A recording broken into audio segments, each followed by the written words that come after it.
Irrigation శాఖపై ACB full focus పెట్టింది. నీటిపారుదల శాఖ రిటైర్డ్ ఇంజనీర్ ఇన్ చీఫ్ జూబ్లీహిల్స్లోని మురళీధర్రావును ఏసీబీ అధికారులు అదుపులోకి తీసుకున్నారు.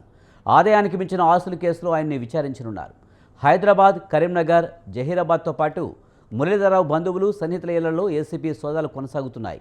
ఈఎన్సీ జనరల్గా కీలకంగా వ్యవహరించిన ఆయన ఉమ్మడి రాష్ట్రంలోనే పదవీ విరమణ పొందారు. ఆ తర్వాత మురళీధర్రావు పదవీ కాలాన్ని 13 ఏళ్ల పాటు పొడిగించారు. కాంగ్రెస్ ప్రభుత్వం వచ్చిన తర్వాత కూడా కొన్నాళ్లు పదవిలో ఉన్నారు. మేడిగడ్డపై విజిలెన్స్ నివేదిక తర్వాత మురళీధర్రావును ప్రభుత్వం తొలగించింది.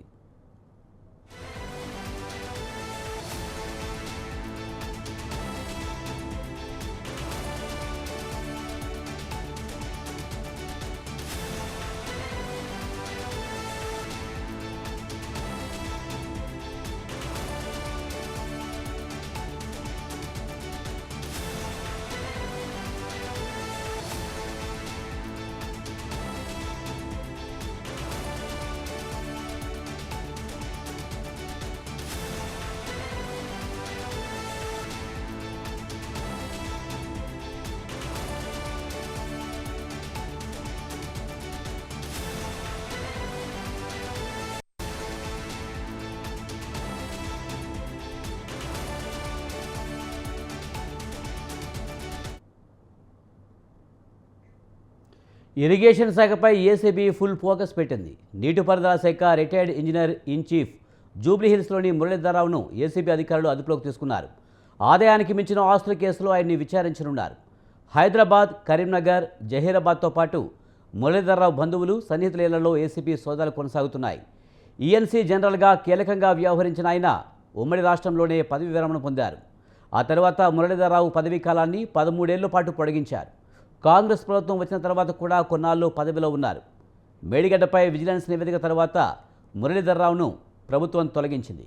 దీనిపై మరింత సమాచారాన్ని మా కరెస్పాండెంట్ ఉషా అందిస్తారు. ఉషా, నీటిపారుదల శాఖ రిటైర్డ్ ఇంజనీర్ మురళీధర్రావును అదుపులో తీసుకున్నట్టు తెలుస్తుంది. పూర్తి సమాచారం ఏంటి?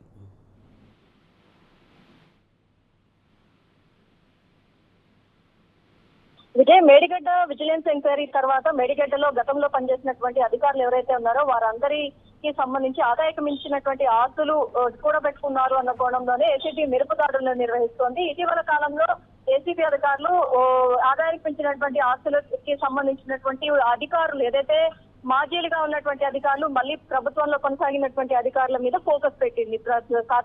ప్రధానంగా ఇవాళ చూసుకున్నట్టయితే ఇరిగేషన్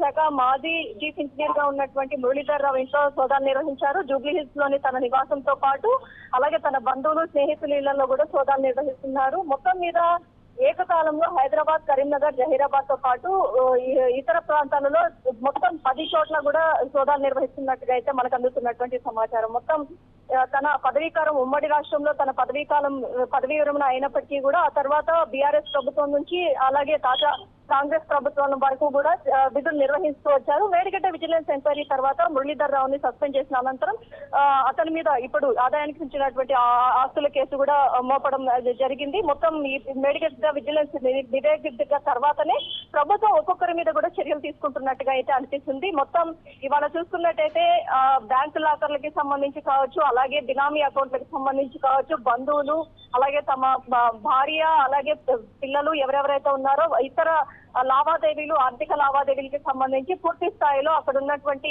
సోదాల్లో భాగంగా లాకర్ని కూడా ఓపెన్ చేసే పరిస్థితి కూడా కనిపిస్తుంది. ప్రస్తుతం మొత్తం కూడా సోదాల్లో భాగంగా ఇప్పటి వరకు బినామీ అకౌంట్ల మీద ఎక్కువగా ఫోకస్ చేసినట్టుగా అయితే తెలిసింది. తమ పేరు మీద ఉందా లేకపోతే ఇతరుల పేర్ల మీద ఉందా, బంధువులు ఎవరి పేర్ల మీద ఉంది, అసలు ఉంటే వారి పేర్లు ఏంటి అన్న కోణంలో పూర్తి స్థాయిలో అయితే సోదాలు అయితే జరుగుతున్నట్టుగా అయితే తెలుస్తుంది. Right, thank you Usha.